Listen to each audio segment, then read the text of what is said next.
UBA,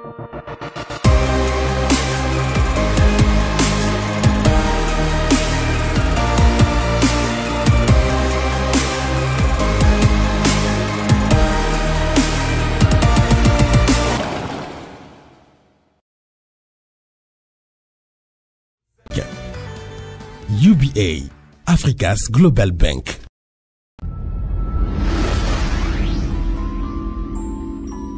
Bienvenue à vous qui nous rejoignez sur ce canal pour cette édition spéciale Tony Elumelu Foundation. Aujourd'hui, notre invitée est Madame Mariam Diéfaga. Bonjour et bienvenue. Bonjour, merci beaucoup. C'est un plaisir pour nous de vous recevoir sur ce plateau de Jeunes Émergents Magazine. Alors, vous avez été lauréate de Tony Elumelu Foundation en 2018. Exactement. Et aujourd'hui, vous dirigez l'entreprise Maranatha. Que vous avez créé en 2017. Nous allons parler de votre parcours, mais surtout de l'apport que Tony Elumelu Foundation a eu. Mais avant, dites-nous, à quoi ça ressemble votre parcours? Mon parcours Tony Elumelu, il faut savoir que j'avais d'abord rejoint l'incubateur de la Fondation Sunga. Oui. Donc j'ai eu à faire une formation pendant 1 mois là-bas.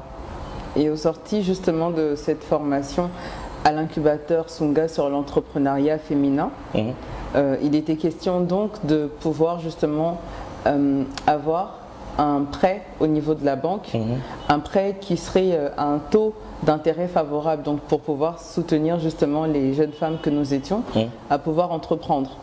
Sauf que obtenir ce prêt-là, on va dire, ne m'arrangeait pas entre guillemets, dans le sens où je préfère vraiment hésiter dans la mesure du possible lorsque je lance une activité de pouvoir la lancer avec un endettement, parce que un prêt ça reste avant tout une dette.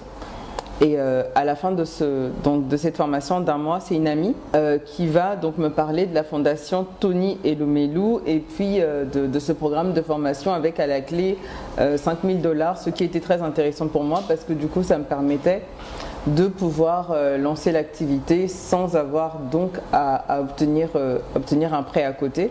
D'autres jeunes filles, d'autres jeunes femmes à l'époque ont acquis ce prêt-là et elles ont pu éventuellement pour certaines s'en sortir, mais moi il m'a été plus intéressant de pouvoir justement saisir l'opportunité de la Fondation Tony Elumelu. Et la formation justement à l'incubateur Sunga m'a permis d'avoir les aptitudes pour pouvoir bien répondre aux questionnaires qui étaient disponibles lors de l'inscription sur la page internet de TEF Connect. Dites-nous aujourd'hui, pourquoi vous avez décidé de devenir entrepreneur? Alors, il faut savoir qu'à la base, l'entrepreneuriat, c'est d'abord une passion pour moi, mais c'est également un héritage familial. Ma mère est entrepreneur, mon père était un entrepreneur également. Ma mère, elle est vraiment multidisciplinaire. Elle a entrepris du salon de coiffure à la restauration et maintenant elle a une école qui a vraiment pignon sur rue dans la zone où elle se trouve. Et mon père a entrepris dans l'artisanat. Il était un bijoutier très connu de la place. Et donc c'est naturellement que j'ai pu avoir les aptitudes de me diriger vers l'entrepreneuriat. Aujourd'hui, vous dirigez la structure Maranatha. Parlez-nous de cette structure que vous dirigez aujourd'hui. Dans quoi est-ce que vous êtes spécialisé?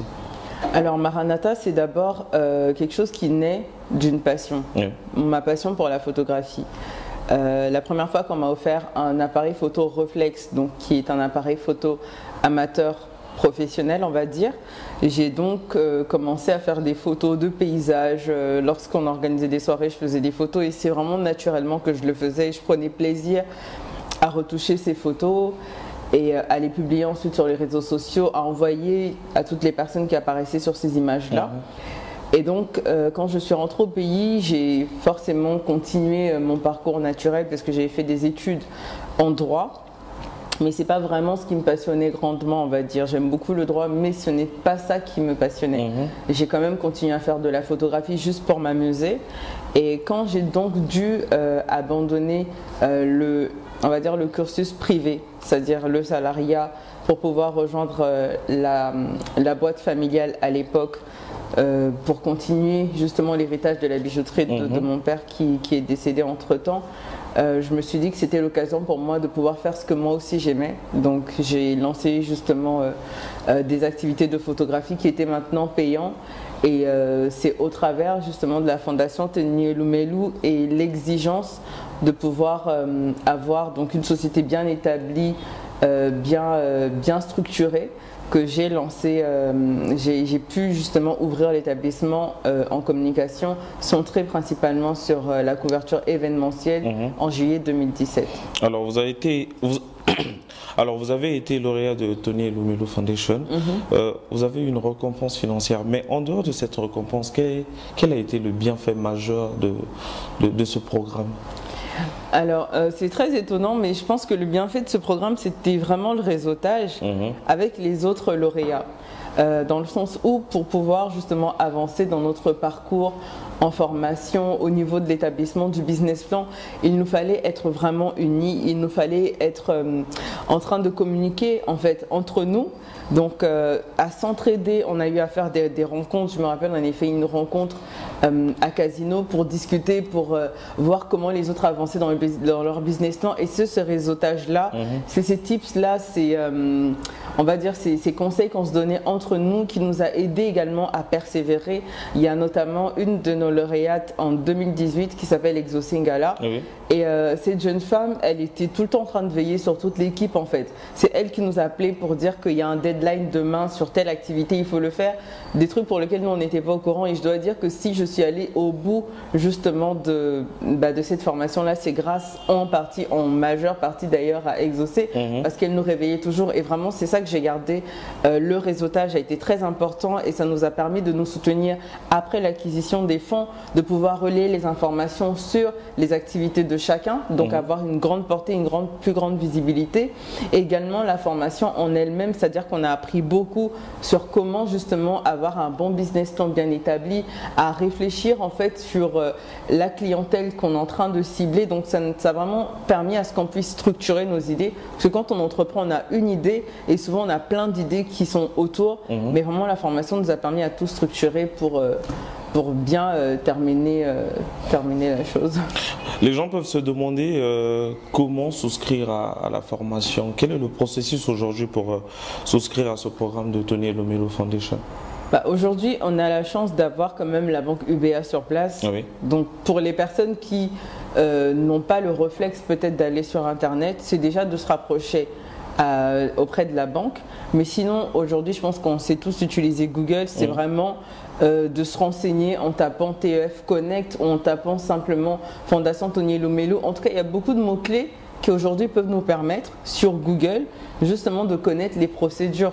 Il faut juste chercher l'information et les sites sont disponibles sur Google à ce niveau-là. Et aujourd'hui, je pense que les sites sont totalement en français et en d'autres langues pour nous permettre de bien comprendre le procédé d'inscription. En tout, combien ça dure la formation ? Je pense que la formation a dû durer une année. D'abord, on a le processus de sélection, donc ça, c'est pas pris en compte. De janvier à mars, je pense qu'il fallait s'inscrire. Donc, on faisait la sélection des personnes qui allaient être justement retenues au final. Et ensuite, je crois que la formation commençait peut-être de avril à novembre, quelque chose comme ça. Et c'est vers le mois de novembre qu'il faut apporter les documents officiels de la société pour obtenir, je pense, le financement vers le mois de décembre ou début janvier de l'année qui suit. L'Afrique dans 10 ans, à quoi ça va ressembler grâce à la détermination de plusieurs jeunes? Nous allons parler de la jeunesse africaine. Aujourd'hui, que vous inspire la jeunesse africaine? Aujourd'hui, la jeunesse africaine m'inspire quand même une jeunesse qui est en train de se battre. Sincèrement, je pense qu'on... Différemment peut-être des pays, enfin dans d'autres pays c'est peut-être différent, mais en Afrique centrale principalement, la jeunesse a eu le sentiment d'avoir été abandonnée par ses gouvernants, d'avoir été abandonnée par ses autorités. Et je crois que autant ça a apporté une certaine frustration et de se dire que de toute façon tout est fait, on laisse tomber, on regarde les choses se faire, mais ça a apporté aussi pour certains jeunes un sentiment de se dire que c'est pas parce que personne nous accompagne qu'on va se laisser faire et que maintenant on va se réveiller et on va faire les choses par nous-mêmes. Et ce qui est intéressant, c'est que ça a permis vraiment à ce petit groupe de jeunes-là de booster d'autres jeunes, donc de faire en sorte que la flamme puisse être communiquée à tout le monde et il y a davantage de personnes qui se lèvent et on est vraiment ravis parce que la jeunesse africaine, c'est elle qui va déterminer justement l'avenir de la nation dans la mesure où l'Afrique est justement le continent où il y a une forte, on va dire, population jeune. Donc c'est à nous en fait de prendre les choses en main aujourd'hui et de pouvoir avancer, de ne pas se dire qu'on est jeune, voilà, on ne peut rien faire. Je pense qu'à n'importe quel âge, on peut contribuer à avoir un impact positif pour notre pays, mais également pour notre continent. Entreprendre en Afrique, surtout quand on est une femme, est-ce que c'est un défi ou c'est une impossibilité? En fait, personnellement, je crois que je suis quasiment fatiguée d'entendre cette question. D'accord. Parce que j'ai l'impression que cette question continue toujours en fait à mettre le point sur une petite faille, de dire que les femmes, peut-être que c'est difficile. Je pense qu'à un moment donné, pour tous s'aider, on doit se dire que entreprendre, point en fait. Qu'on soit femme, qu'on soit homme, qu'on soit jeune personne ou qu'on soit âgé déjà, parce que je pense que celui qui a créé le KFC, c'était entre guillemets une vieille personne. Je pense que peu importe notre identité, peu importe notre âge, ainsi de suite, on doit en fait simplement s'engager à mettre au service des autres notre compétence.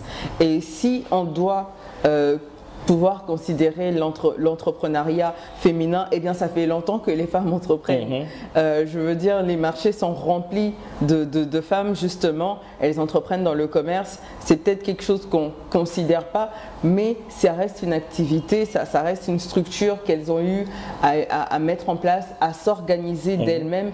Au moins que j'essaye. Le plus important, moi je me dis toujours que c'est d'essayer.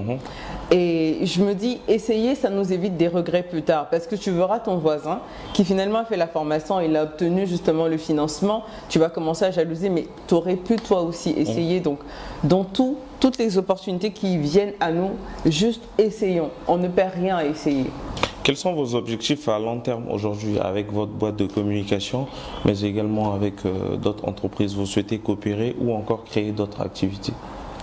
Alors mon objectif à long terme, ce serait vraiment de faire en sorte que Maranatha, donc le volet couverture événementielle, communication, puisse devenir indépendante de moi. Aujourd'hui, cette boîte dépend de moi parce que c'est moi qui vais faire les photos, c'est moi qui suis dans l'organisation, dans l'administratif. Enfin, toutes les questions qui tournent autour de la boîte, je porte l'entreprise en fait à dos.